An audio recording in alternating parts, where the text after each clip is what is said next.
human. And we are free! Sanctuary Shattered Sun finally has a demo all of you can play for free on Steam and judge for yourselves if you want to support future development of this indie grand scale RTS through its Kickstarter page. It has also been launched just now, and I will give you a rundown of both the stretch goals and reward tiers later in the video, but first, what is in the demo?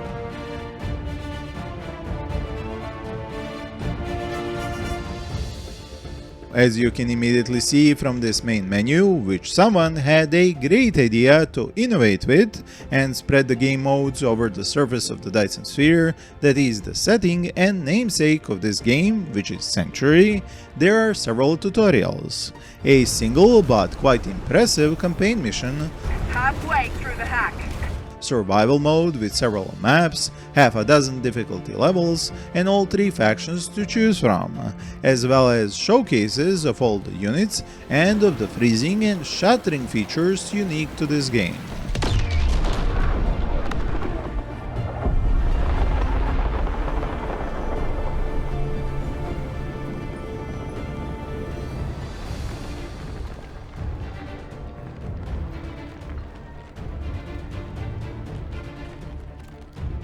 If I turn on my nitpicking mode for a second, I just wish this menu and Dyson Sphere were animated and rotatable. But let's leave that for a future version, shall we? Now I will go through the gameplay in more detail and speak of the 3 pillars of RTS games on which Sanctuary Shattered Sun has to stand on, which are storytelling, technical performance, and the atmosphere. A campaign set in a believable world with the lore that permeates all game aspects, along with memorable characters who go through a profound journey, builds the storytelling pillar. Proper pathfinding, units which precisely obey a wide range of available orders, a base building or upgrade setup in an intuitive economy system, which is easy to learn but hard to master, builds the technical performance pillar. And lastly, to build the atmosphere pillar of a good RTS game, Sanctuary must look apart with a unique art style and inspire awe with battles which look and sound great. It has to give us spectacle, in other words. And spectacle is something the dozen-strong team of developers behind Sanctuary Shattered Sun has delivered on, even with just a demo version. Here we have one of the many spectacular moments of this demo when a tier 5 unit of the Guard, the so-called God Laser Bomber, which is a Titan unit, engages its insanely powerful wide area laser to just melt everything in its path. It is a sobering moment when you are faced with such a powerful enemy and get to witness its destructive power firsthand while scrambling to figure out how to defeat it. The game characters show their worry and awe, the music gets you pumped for the action, and then the big reveal and suspense is ended with a bang. We're alive. We're actually alive. You took that Titan down. Way to go, Rook. So the folks asking you for money to make more of this know what they're doing. The fireball coming from this commander's death explosion is just so well done. Another example is using the game's unique features like freezing the water. In the campaign mission, you are able to destroy a cryo building and in doing so freeze the water on the map. This traps enemy ships and you can swarm an ice-locked battleship with your ground units and overrun it. Battleship now just a bad memory. We can grab that 3rd terminal. This weather control will only be expanded if development continues. The other unique effect you can have on the game world is by shattering the very ground and exposing the superstructure of the Dyson Sphere through various means, but mostly by using super weapons. This transforms the map as you play on it and is a big selling point of the game. The battles with lower tier units also look and sound great. The chosen factions Ares Walker and the Athena Mobile Shield tier 4 units project their own powerful presence on the battlefield, while Guards factions tier 4 Spider Laser Bot just alt-deletes any low tier units from the battlefield and just keeps on going with a Spider Robot's gait that is quite believable and well articulated. Tier 2 and 1 units have their own movement styles, different weapon systems and effects, and give the game its grand scale aspect, as you can have hundreds and thousands of them battling it out on huge maps. There are more high tier units in each faction, and I'm sure you have seen them in previous promotional material, while some are brand new and shown publicly for the first time for this demo and Kickstarter reveal. You should be aware this game is made using the Unity engine, and as you might have heard before, many games made in that engine seem to look alike. This is usually down to using the same assets or same settings in the engine. To me at least, while I'm sure you will tell me what it looks like to you, Sanctuary's current version does have a certain thread of its own look, but I don't think it has been taken far enough, and I want to see it taken much further if this Kickstarter is a success. So on the pillar of atmosphere, I think the game has arrived more than halfway there, just on the financial donations made to its development over the years by faithful followers and all the free time donated by its developers. But there are still ways to go before giving it a truly unique look, and that is where this Kickstarter needs to kick it forward.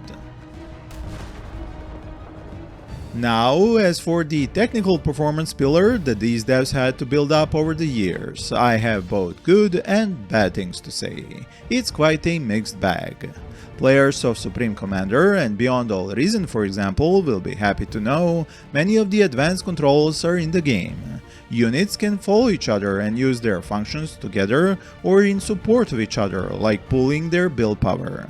One step up from there is that unit factories can boost other factories with their build power. Dragging unit formations is a working feature, and you can do a lot with this in both breadth and depth and with a mix of units under your command, even combining it with the attack move command and waypoint command. Units do follow these orders and follow them well, for the most part. This is kind of an exception that happens if the new position is too close to the old one. Another issue I have seen is when a commander unit starts to reclaim a destroyed unit's resources after being given an attack move command. As for some reason, the reclaim command was bundled up with the move there and attack enemies commands. I already told the devs about this and hope it will be fixed soon. It is beneficial to give the attack move command to engineer units and then they reclaim all the yellow in the area, but it doesn't work as well with the commander unit as it should be attacking enemies. The other problem with the attack move is that units will dig into their last position of that attack move command and be totally fine with getting shot to hell without retaliating or moving to avoid getting shot.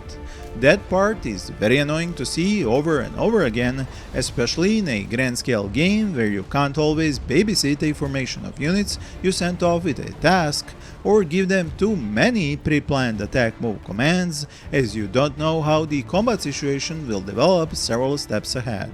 One option that would benefit this game is something I welcomed in Tempest Rising, for example, where you could choose to let units attack everything, or just buildings, or just units. So when you are attacking an enemy base, units don't just spend their firepower on a high HP enemy base building while they're getting hit from enemy units, but first focus fire on all the enemy units in that area. Only then do you give them the order to attack the defenseless enemy buildings. Another feature this gameplay needs is auto groups. This feature is used in both Beyond All Reason and Zero Space, so that each new unit produced is automatically added to a control group of your choosing. And speaking of control groups, no, this demo does not have that feature. Okay, don't throw your keyboard at the monitor over this. As I have been reminded myself by countless comments on one of my previous videos, and while such features are integral parts of an RTS game, and I wanted to make a big deal out of this too, we are all supposed to take a step back and read the label on the screen. Pre-alpha version. Although in this particular case I do have a bone to pick with the person who decided to keep the pre-alpha label for a game's demo version, and with the Kickstarter info saying early access version release on Steam is planned for the third quarter of 2027. I mean, you can't have it both ways. There is no game out there that is pre-alpha in July of 2026 and released in early access a year later. Like, when did the alpha and beta stages happen in between? For me, this breaks some important version naming conventions in game development. But okay, if devs of Battlefield can call every pre-release trailer pre-alpha and a marketing server stress test a beta, I might as well stop with this topic here. But these next ones are not pedantic issues in my book, and I'm sure it won't be in yours either. So watch what happens as this chosen faction's Athena Mobile Shield Tier 4 units drives into my base during one of the tutorial missions. It just keeps going straight through this turret. Yes, it is a hovered unit, but I have seen it clip directly into whole factory buildings and keep on going in other playthroughs of this mission. The other issue I can't get over is how units currently do not have any reactions to getting hit by enemy fire. Between getting hit and blowing up when their HP reaches 0, they have 0 reactions. No smoke, no sparks, no reduced combat potential, no staggering, no stun. I didn't notice this immediately, but once my eyes got used to the overall combat visual effects, this started to become more apparent and made the whole experience less believable. So definitely one of the first things which needs to be added after a successful Kickstarter. I'll hold down the fort. Go grab more terminals to speed things up. As for the remaining elements of the technical performance pillar which the game has to stand on, I am very happy with what is already in the demo. It runs amazingly well even with hundreds of buildings and units on the map and in combat. Sometimes unit tracers and bullet or rocket trails will disappear, and in the distance units will become blocks of grey, so that helps with the performance even if it is not all intended. The strategic zoom is in the game, and by using the home keyboard key you can jump immediately to it, but you can do the same with just your mouse scroll, while the camera pan is done by holding the middle mouse button. All of this works with no issues. You can find more keyboard shortcuts in the game's handbook, which is unfortunately not in the main menu, but only accessible inside the missions or matches. Don't kill the messenger. Systems online. The economy is based on the flowing or streaming system familiar to all Supreme Commander fans, and in case you didn't know, Sanctuary Shattered Sun actually received a blessing from Chris Taylor personally. He and his team from Gas Powered Games created the original Supreme Commander. Power and alloy are produced from separate buildings, but alloy extractors can only be constructed on specific locations marked in yellow. They can be upgraded to level 3, while power production is not upgradable, but you get more powerful and larger power buildings with each higher tier construction unit. Unit production factories are also upgradable by tier levels and produce higher tier units once upgraded. There are certain building bonuses you can create by putting different buildings next to each other, as in the previously mentioned game, so power generators boost factories and alloy extractors when connected right next to them. I hope you will discover more such building placement bonuses as you play the demo. And as for factories, you can control with a click do you want to produce units by a certain number, by fractions of 5, or do you want a factory to keep producing units indefinitely. That option is on by default, by the way, so keep that in mind.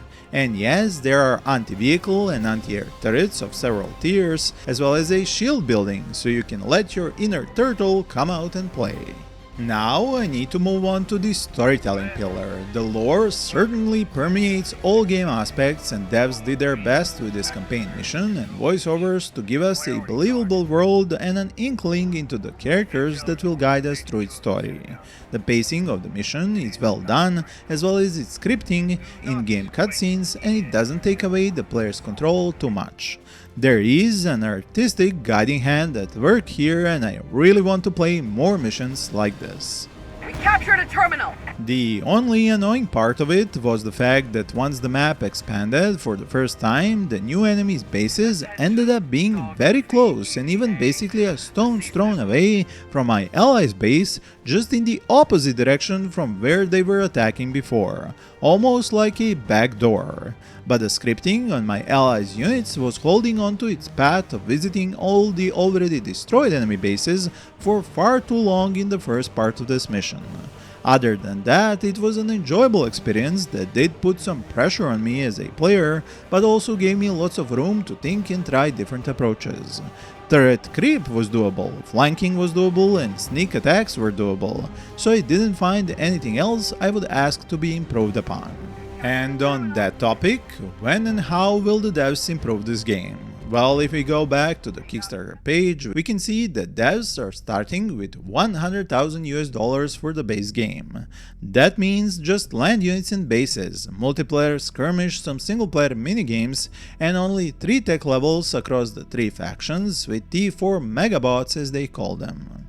Now, the next few stretch goals go up by $50,000 or $100,000 and would add a complete air roster with fighters, bombers and gunships, naval units, commander upgrades, as well as the online vault for match replays and a special mod manager to simplify playing with other players who use different mods. Do note, the game already supports Lua modding. I actually couldn't see the last 2 stretch goals during the making of this video, so it will be interesting to see these get revealed as previous stretch goals are met. I am not sure if they're the fronts feature and Warfront gameplay mode, because this is something I didn't really get even after talking to multiple devs, as neither of these are even in the game yet. Fronts are supposed to let you set up formation lines that act as a pin for all future units to gather at, even directly from factories, while Warfront is a multiplayer metagame mode that sets up the entire Dyson sphere as a huge map, divided into sections to fight for and earn new tech upgrades for your faction, something like Zero Space's Galactic War mode. I know Kickstarter goals, features and wording can be problematic, and I made sure to help out the devs with suggestions and ideas which they accepted, and I hope this page is more clear and easy to understand for you as a result. Probably the most important part of it is of course the timetable.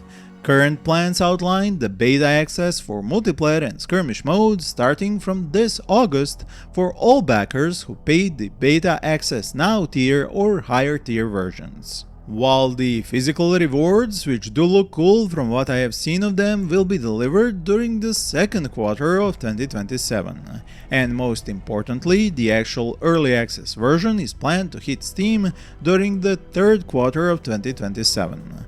From there, the full version remains the only planned goal, but as you can imagine, planning that far ahead is more or less pointless at this current stage.